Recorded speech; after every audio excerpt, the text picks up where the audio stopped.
Hello students, this is the fourth lecture of current electricity. आज हम काफ़ी मज़ेदार टॉपिक्स पढ़ेंगे। ये सभी एक्सपेरिमेंटल फेनोमेना है, मतलब इसके बाद जो भी आपका टॉपिक्स आएगा वो न्यूमेरिकल होगा। सो थियोरेटिकल पोर्शन ये ख़त्म होने वाला है। सो ये जो टॉपिक्स है इसका कोई ऐसे स्पेसिफिक मतलब नाम नहीं है, लेकिन हम इसे ऐसे पढ़ेंगे कि कोई हम डिराइवेशन कर रहे हैं इस तरफ से। सो आप ऐसे बोल सकते हैं कि आर नॉट क्या है? Resistance of conductor at 0 degree Celsius. 0 degree Celsius में जो रेजिस्टेंस का वैल्यू है उसे हम आर नॉट से डिफाइन किया है। वैसे करके आर टी क्या है? Resistance of conductor at T degree Celsius, मतलब किसी भी डिग्री सेल्सियस में 10 डिग्री 20 डिग्री कुछ भी हो सकता है। Okay, now alpha and beta is what? Temperature coefficient of resistance. क्या है? टेम्परेचर कोफिशिएंट ऑफ रेजिस्टेंस है। इसे याद रखना। अल्फा और बीटा क्या होता है? आपका कोफिशिएंट होता है, और इस कोफिशिएंट का जो यूनिट होता है वो होता है आपका पर डिग्री सेल्सियस, 1/डिग्री सेल्सियस, और यू में से डिग्री सेल्सियस इनवर्स। ओके, सो ये अगर कंडीशन है मतलब, तो एक्सपेरिमेंटली एक हमें इक्वेशन दे रहा है, और उसका जो इक्वेशन का जो मतलब इक्वेशन है जो वो है R T is equal to R not into bracket में आपको 1 plus alpha T plus beta square in case of what? If temperature is greater than 300 degree Celsius. So experimentally हमें क्या दे रहा है? एक इक्वेशन दे रहा है, और वो बोल रहा है हमें कि अगर टेम्परेचर 300 डिग्री से भी ज़्यादा है, 300 डिग्री से ज़्यादा होगा, तो जो रेजिस्टेंस एट 30 डिग्री सेल्सियस होगा, मान लो हमें 50 degree Celsius, sorry 350 degree Celsius है आपका टेम्परेचर, ठीक है। सो उस 350 डिग्री सेल्सियस में जो रेजिस्टेंस होगा आपका, इस इज इक्वल टू आपका क्या होगा? Resistance at 0 degree Celsius into 1 plus alpha into T plus beta T square. I hope आपको समझ में आया, ठीक है। यह था आपका पहला कंडीशन। और एक कंडीशन है आपका when T is less than और equal to 300 degree Celsius. So जो सेकेंड केस है, T is equal to 300 degree Celsius और may be less than 300 degree Celsius, तब आर टी का वैल्यू क्या होता है? R not into 1 plus alpha T. में से if temperature 250 degree Celsius, so temperature 250 degree Celsius में resistance at 250 degree Celsius is equal to what? R not मतलब resistance at 0 degree Celsius into bracket में आपका 1 plus alpha into T, temperature coefficient into T, ठीक है। अब ये alpha के value हम कैसे निकालेंगे? सिंपल है, इसको आप सॉल्व करोगे तो अल्फा का वैल्यू आ जाएगा alpha is equal to R T minus R not. ऐसे भी दिख रहा है आपका। अगर आपको इस इक्वेशन में हम ऐसे लिखेंगे R T is equal to R not plus R not into alpha T, लिख सकते हैं? हाँ, बिल्कुल लिख सकते हैं, ठीक है। आप बोलोगे क्या? बिल्कुल लिख सकते हैं, ठीक है। So R not plus R not into alpha T से हम इसको निकाल सकते हैं। R naught minus R, sorry R T minus R naught हो गया, और बाकी रहा आपका R naught alpha T. So R naught T आपका नीचे आ जाएगा और रहेगा क्या? अल्फा। सो यहाँ से आप ये निकाल सकते हैं। और अब हम क्या करेंगे? इसका ग्राफिकल रिप्रेजेंटेशन, इसका ग्राफ बनाएंगे। तो ग्राफ कैसे हम निकालेंगे?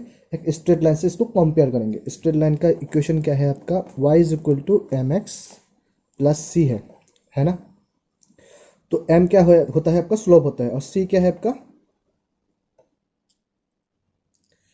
इंटरसेप्ट होता है, ठीक है। सो आर नॉट है m होता है आपका स्लोप, और c होता है आपका इंटरसेप्ट, और y होता है आपका इक्वेशन का, और x होता है आपका वो भी इक्वेशन फंक्शन, ठीक है। y और x आपका फंक्शन होता है।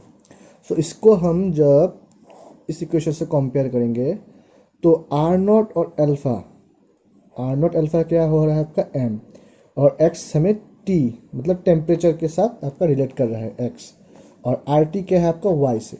सो y क्या हो गया आपका? आर टी, और t क्या हो गया आपका? x। तो बाकी m और c क्या हो गया? c का वैल्यू है आर नॉट, और m क्या होता है आपका? R not into alpha. So यहाँ से हम आर नॉट, इसके जो हम ग्राफ बनेंगे तो क्या होगा? एक इंटरसेप्ट रहेगा, यहाँ से आपका स्ट्रेट लाइन पास करेगा। इस इंटरसेप्ट का वैल्यू क्या है आपका? आर नॉट, और ये स्ट्रेट लाइन है, ये होगा आपका RT, ये होगा आपका T डिग्री सेल्सियस, इस तरह से जा रहा है। और इसका जो नेगेटिव पोर्शन है वो नहीं रहेगा, इसलिए हम डॉट देकर समझा रहे हैं। ओके, तो ये आपका क्लियर हो गया। आपको ये याद रखना है और इस कंडीशन को याद रखना है, बाकी चीज़ तो आप यहाँ से निकाल सकते हैं, और ये तो बेसिक है, आप ऐसे डिराइव कर लोगे, याद रखोगे तो अच्छा होगा। ओके, इन्हीं दो इक्वेशन से हम नोट करके दो पॉइंट लिखेंगे। पॉइंट नंबर 1 आपको बोल रहा है कि if R1 and R2 are the resistances at T1 degree Celsius and T2 degree Celsius respectively, then R1 upon R2 क्या होता है आपका 1 plus alpha T1 divided by 1 plus alpha T2। क्यों? क्योंकि R0 तो सभी के लिए सेम रहेगा, रेजिस्टेंस है 0 डिग्री सेल्सियस। बाकी रहा आपका 1 प्लस अल्फा T1, और जो R2 के लिए रहेगा वो होगा आपका R0 into 1 plus alpha T2। सो R0 तो जाएगा, बाकी रहेगा आपका 1 plus alpha T1 divide by 1 plus alpha T2। मैं आपको लिख के दे रहा हूँ। ओके, ये होगा ना R1 के वैल्यू और R2 के वैल्यू। R1 को हम क्या लिख सकते हैं R0 into 1 plus alpha T1, और R2 को हम क्या लिख सकते हैं R0 into 1 plus alpha T2। सो R0 तो दोनों के लिए 0 डिग्री सेल्सियस पे है तो कैंसिल हो जाएगा, और बाकी रहेगा आपका ये 1 plus alpha T1 divide by 1 plus alpha T2। और जो सेकेंड पॉइंट है इंपॉर्टेंट है ये भी, the value of alpha is different at different temperature, मतलब टेम्परेचर के साथ वो वेरी करता है। And temperature coefficient of resistance arranged over the temperature range T1 degree Celsius to T2 degree Celsius given by, मतलब अगर टेम्परेचर कोफिशिएंट क्या होगा, टेम्परेचर कोफिशिएंट जो अल्फा है उसका वैल्यू क्या होगा जब एक फेनोमेना है कि टेम्परेचर T1 डिग्री से T2 डिग्री सेल्सियस। हम पहले क्या देखा है आपका रेजिस्टेंस जो होता है आपका एट 0 डिग्री सेल्सियस से लेकर किसी भी एक पर्टिकुलर टेम्परेचर, मान लो 0 डिग्री से 10 डिग्री सेल्सियस पे गया तो दोनों के रेजिस्टेंस क्या है, तो उसमें से हम अल्फा का वैल्यू जो कोफिशिएंट का वैल्यू वो निकालते थे। अब जो बोल रहा है कि T1 डिग्री से T2 डिग्री सेल्सियस, मतलब 5 डिग्री सेल्सियस से मान लो 10 डिग्री सेल्सियस, इसमें क्या हो रहा है, तो इसके लिए जो फॉर्मूला मतलब अल्फा दिया है आपका value, alpha is equal to R2 minus R1 divided by R1 into T2 minus T1। Okay, अब तुम बोलोगे कि सर ये कहाँ से आ गया, हवा से तो नहीं आया, अब हमको समझाओ। तो ठीक है भाई, हम समझा भी देते हैं आपको।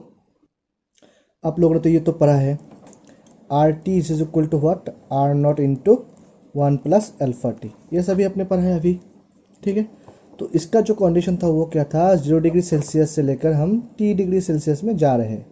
तो अब जो दूसरा केस है वो क्या बोल रहे हैं हमको कि टेम्परेचर T2 डिग्री सेल्सियस से लेकर हम T1 डिग्री सेल्सियस जा रहे हैं। ओके, सो इस केस में हमें क्या लिखना होगा कि मान लेते हैं T2 डिग्री सेल्सियस में आपका रेजिस्टेंस क्या था, R2 था। Okay, so R2 is equal to what, पहले का इनिशियल क्या है 0 था पहले, अब होगा R1 मतलब temperature T1 plus alpha into temperature कह रहा क्या था आपका T माइनस 0 डिग्री सेल्सियस, तो क्या T, लेकिन इस बार क्या हो रहा है आपका T2 माइनस T1, ये थर्ड ब्रैकेट में। ठीक है, so R2 is equal to R1 plus R1 alpha T2 minus T1। लिख सकते हैं कि नहीं भाई, लिख सकते हैं हम। सो यहाँ से हम लिखेंगे R2 minus R1 is equal to R1 T2 minus T1 into alpha. अब हमें चाहिए क्या, जो हमने अभी डिस्कस किया है अल्फ़ा का वैल्यू, मतलब temperature coefficient of resistance arranged over the temperature range T1 degree Celsius से T2 डिग्री सेल्सियस। टेम्परेचर पहले क्या हमने पढ़ा कि 0 डिग्री सेल्सियस से कोई एक पर्टिकुलर टेम्परेचर, लेकिन इस बार 0 डिग्री से स्टार्ट नहीं होगा, क्या होगा किसी पर्टिकुलर टेम्परेचर से और एक पर्टिकुलर टेम्परेचर, मान लो 5 डिग्री सेल्सियस से 10 डिग्री सेल्सियस। तो इस केस में जो कोफिशिएंट का वैल्यू है वो निकल कर आएगा आपका जो alpha R2 minus R1 divide by R1 into T2 minus T1 is equal to what alpha. ठीक है, जैसे आपको बताया कि समझा दूंगा, समझा दिया ना। सो आई होप आपको समझ में आ गया होगा। अगर कोई भी डाउट है फिर भी तो आप कमेंट में बोल दीजिएगा, मैं ट्राई करूँगा आपको समझाने के लिए। सो यहाँ से जो हमने अब अपोजिट में जो जाएंगे, जो ये वैल्यू है, तो ये क्या है, अप्रोक्सीमेट वैल्यू देता है, मतलब एग्जैक्ट वैल्यू नहीं देता है। जैसे आप क्या करोगे, 10 + 5 क्या है आपका 15 है, लेकिन ये जो इक्वेशन है ये क्या देगा आपको 14.88। ये देगा नहीं, मैं मतलब आपको समझा रहा हूँ कि इसका सिस्टम ऐसा है कि आपको अप्रोक्सीमेट वैल्यू देगा, करेक्ट वैल्यू एकदम एग्जैक्ट वैल्यू ये नहीं दे सकता है। इसका यही डिसएडवांटेज है। फिर भी आपको ये पढ़ना होगा क्योंकि इससे क्वेश्चन आते हैं। तो ये टॉपिक्स भी हो गया। हम जो बार बार चिल्ला रहे थे कि रॉ रेजिस्टिविटी, तो आप देखेंगे रेजिस्टिविटी क्या होता है। सो रेजिस्टिविटी का डेफिनेशन हमें ये बोल रहा है कि it is the resistance when L is equal to 1 metre square and area of cross section is also 1 metre square. मतलब R is equal to rho into L upon A, when L का value क्या होगा आपको 1 होगा और A का value भी आपका क्या होगा 1 मीटर स्क्वायर होगा और ये 1 मीटर होगा। सो 1 1 कैंसिल, अल्टीमेटली इसका वैल्यू क्या होगा आपका L अपन ए का वैल्यू होगा 1। सो रहेगा क्या आपका R is equal to rho. That's why it is said that resistivity is the resistance. Resistivity क्या है, रेजिस्टेंस है। कब, जब L is equal to 1 metre and area of cross section is 1 metre square. यही है फिजिक्स का style. आप कुछ भी डेफिनेशन ऐसे लिख सकते हो। आपको बोलेगा 1 वॉल्ट का डेफिनेशन क्या है, अब V is equal to what, V is equal to what, आपको पता है V is equal to I into R and V is equal to आपका क्या होता है आपका रेजिस्टेंस। तो यहाँ से आप I का वैल्यू और करंट का वैल्यू जो है वो आप 1 1 पुट करोगे तो वहाँ से आपका डेफिनेशन निकल आएगा। सो रेजिस्टिविटी का जो यूनिट है हम लिख सकते हैं ओम इंटू मीटर।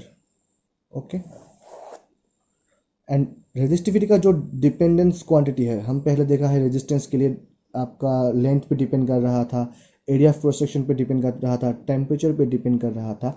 लेकिन जो रेजिस्टिविटी है वो सिर्फ मतलब दो चीज़ पे मेनली डिपेंड करता है। एक होता है आपका वो नेचर ऑफ मटेरियल, कौन सा मटेरियल है, आयरन के लिए अलग होगा स्पेसिफिक और किसी और के लिए अलग होगा स्पेसिफिक, एंड टेम्परेचर के साथ डिपेंड करता है। टेम्परेचर के साथ भी सभी अलग अलग मतलब डिफ्रेंशिएट करके दिया है आपको कि मेटल के साथ कैसे आपका टेम्परेचर डील करता है, relationship increases with temperature. So resistivity increases with temperature in case of metal. And semiconductor में जब हम रेजिस्टिविटी लिखेंगे तो रेजिस्टिविटी क्या होता है आपका डिक्रीजेस विथ टेम्परेचर। टेम्परेचर जब आप इंक्रीज करोगे तो क्या होता है आपका सेमीकंडक्टर में रेजिस्टिविटी डिक्रीज होता है। और सुपर कंडक्टर जो होता है सुपर कंडक्टर जो होता है वो होता है आपका डिक्रीजेस। इस सिंबल का मतलब है डिक्रीजेस और इस सिंबल का मतलब है आपका इंक्रीजेस। ES लगा दोगे तो हो जाएगा शॉर्टकट में। सो सुपर कंडक्टर जो होता है उनके लिए decreases with temperature and become zero at a certain temperature. तो क्या होता है आपका डिक्रीज होता है फिर एक पर्टिकुलर टेम्परेचर में आकर जीरो हो जाता है। काम का चीज़ सिर्फ यही है, ये याद रखना, क्योंकि MCQ में नीट में आने की प्रोबेबिलिटी बहुत है। ऐसे क्वेश्चंस नीट में आते हैं और आएगा भी। होने के बाद अब जो टॉपिक्स है, मतलब टॉपिक्स नहीं है, आपको एक सीक्वेंस याद रखना होगा और एक डेफिनेशन। कंडक्टिविटी, जैसे हमने पढ़ा था रेजिस्टेंस और कंडक्टेंस, वैसे है resistivity and conductivity. So conductivity आपको क्या बोल रहा है कि it is the reciprocal of rho के रेसिप्रोकल है। So conductivity is equal to 1 upon rho. ठीक है, ये आपको याद रखना है। Resistivity of insulator is greater than resistivity of alloy, greater than resistivity of semiconductor and greater than resistivity of conductor।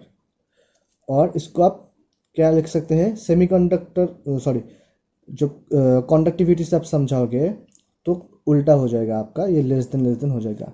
तो इसे आप याद रखना, मैं अच्छे से दिखा देता हूँ।